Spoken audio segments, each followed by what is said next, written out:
tu lệ ngay là tu zong zong te in zava in chỉ bay buộc lệ vek treo nè ai rei tak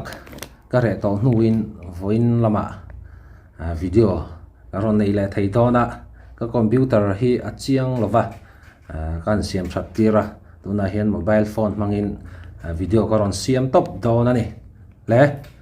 kan share chaw angin rs bo ruak anei len zia chu social media site sang sanga chiar tur mu tur tam tak aw mani hi tiro ka soi thina ka soi mai do na ni rs hi soi nep han tum viau mai la tun din mona hi chuan soi nep tak tak thei lo wani chu eng wange kan ti chuanin Mizoram mi pu hian rs hi kan langai sang ri lu tu kani mo rs hi han soi nep hi tum viau mai la kan la soi nep ri tak tak thei lo wani ti chuanin Mizoram mi pu hian kan langai zong ri tlat maya nulat lang wana lamangai zong ni lovin ama dan nun dan sim sim hi Mizoram mi pu hian in kan langai zong ri tlat ani chuanin le mi pahnih ming lam ri ka du tlat maya thlir tu te pon min lo hre thiam ta ula pu sai lo wale pi rut moi era zo nuwa sai lo le rut moi anga hu hanga le mi pui lom hlo kan tiang chi kha kan la nei le tammi lova hun han kal zela tuna rs aron lang vele a fans po anga in lar mai ne a fans nga zia chu kan riat vek kha social media site sang rs nge soi chat na lampang post om to hlek kha chuanin a fans an ron chil deuh loi thina chung tiang khop chuanin rs hianin mak tak main fans tam tak anei ngal fans tam tak hi anei ani le tile phochango kan topic a kan lu tak tak main like le share lama khan tran min lo lak sak ve theu turin kan som ve le ngal bok che ni kan topic lama kan lut le khalang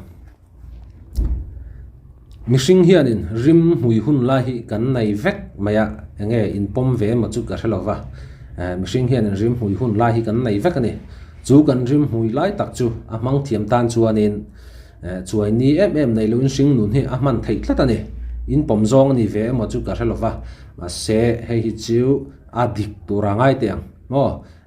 rim hui hun lahi tu te po hianin kan nei vek ani kan nulat kan tlei rol chua tran ti ra tanga te po in rim hui hun lai han lak viau hun lai kha kan nei veka chu hun chu rs hianin tu na hina ron tong chau ve me ka rs po hi rim hui mai ni mitin mai hianin kan du ani he khovel huwa po kan milar tak te po voi khat an ron lar vaka anuwa ngatinge an rele wang thin kan ti chuanin nulat lang fa na lama an tlan na se me ma a then zu le sa tenen mo kan ming that chunga in sum na nei lo mi tan kha chuanin ar lam ai mai in zui lam kha apan lo thei lo wani hei hi nulat lang wal na lama le zu le sa lama mishing hi kan tlan vak to chuanin kan ni tur hi kan min ni tir thei lo ti hi chu chiap khop mai nge music huanga po ni se sport huanga po ni se englai na po ni se kan ni turang min ni tir thei lo tu chu zu hi ni ta ni hi poi mai ni in sum thei na kan nei lo chuanin din mun sang tak om tur kha din mun niam bera mia da thei tlat mai ni tam tak khovel hu po kan milar tam tak kan ngai san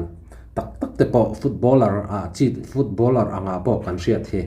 footballer he chu ala lar view wanga tia kan lo chin chia kan notice big ang chi te po kha zu le sa le nulat lang wala hianin ati chen he mai hemi konga in sum theina nei mi tan chuanin nge chuai ni nei lovin la hun chunga kha man thei tlat mai ni pusai lo hi kangai sang thin khop maya pusai lo vanu na hen zir tur tam tak kan Mizoram mi puiten kan nei ka ti ve tlat ani pusai lo hi a en ton tak maya atlang wal chung zong khan ming chiap na nei mi lovin om tluan chuak par thai ni chung tiang khop chuanin pusai lo a in sum thei tlata in sum thei na hi kong em kim a hen apoi mo ani ti kha kan soi vele hal bok ni ta se are sa hi ka zir chiana ka zir chua chu hei hi ni ta ni rs a hianin in sum thei na nei ti hi ka zir chua chu ni ta ni tu nang zel rs hi akalani ngat chuanin kum khat mai ni lo thang khat lian top hi alarang ti hi ka soi nga mani o lo chin chia ru ke chuanin tu nang zela are sa hi akalani ngat chuanin kum khat mai ni lo thang khat lian top hi alarang ti hi ka soi nga mani mo in chumi turatan chuan enge poimo ber kan ti chuanin in sum thei na poimo ber ti chuanin manager ani thatangai bokani advisor tha ani khangai bokani le mani hla phu nge han sak chu kan zai thiam tak tak te po hen an du thu sa chuani vekin karinga mihring te hianin talent sang kan dong vek maya mihring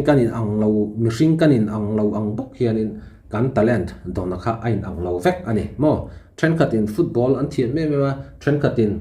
music an thiam le me ma ti khanin talent sang kha kan dong veka kan talent don ero ha chu ain ang vek lawani ti teang ama aresa nge po hianin a talent dona hi zailam pangania zailam pangmi na thil dang vati kha alo master lu tuk lo mai thei ka soyom zia chu kan thiam tura ngai tai la ti chuanin eng tiknia emo chuanin rs a hianin ama hla phu nge hi alo la sak ama hla phu nge hi alo la sak hi ka ring thlatani chumi tur po chuan rs a hi a in buat sei ve na sa vin ka ringa hei tuna ero hi chuanin Mizoram mi pu hian rs a hi kan lo just na sama ma emo ka tia nge pressure kan pek na sat lo tuk chuanin rs a hianin a zo lo wang ti kha ka lo thon pui khop me tu na po he in hial na tam tak a chok chuak tu chu rs a chung chang hi nia ama hla phua nge sak lo chuanin chu ti kha ti re dei lo wang ti anga nge social media site sang te po kan lo mu to ni kha kan lo just ma me ma thavek ama ma ku kan ngai sak wang ani ti te po kha a hriat tang maya ma se alar tang hian in thakhat or chau khani ta aron lar tang ve chawa ama bei seina sang tu kan vanai khanin pressure sang tu kan petel ani ti te po kha kan pressure sang tu kan petel bokani ti te po kha kan thela wang ti kha hlom em maya chu wang chuanin eng tiknia emo chuanin rs a hianin ama hla phua nge hi alula din chua puin ka ring thlat ani mo kan zai thiam hrim han zot taila mani hla phua nge han saka chu du lo fa anomin ka ring thlat lo ni mo chu wang chuanin rs a nge po hianin ama hla phua nge hi eng tiknia emo chuanin kan langai thlain ka ring thlat ani chumi tur chuanin offense tele Mizoram mi puite han ti tur kan nei vea chu nge kan ti chuanin rs a hi pressure hi lo pe vak ri lo vila ni chinda kan soyang khanin alara tanga thakhat vel chau aliam or ne thakhat po liam lo wanga ti vel tur khania chu wan chuanin kumni emo kum thume mote po hi han kalve phot se chu min huwa chuanin rs a hi engang mi nge ni ti kha kan la just don chau ni tuna ri chuanin hey ala tuai maya icon atangina ron lar chau khania icon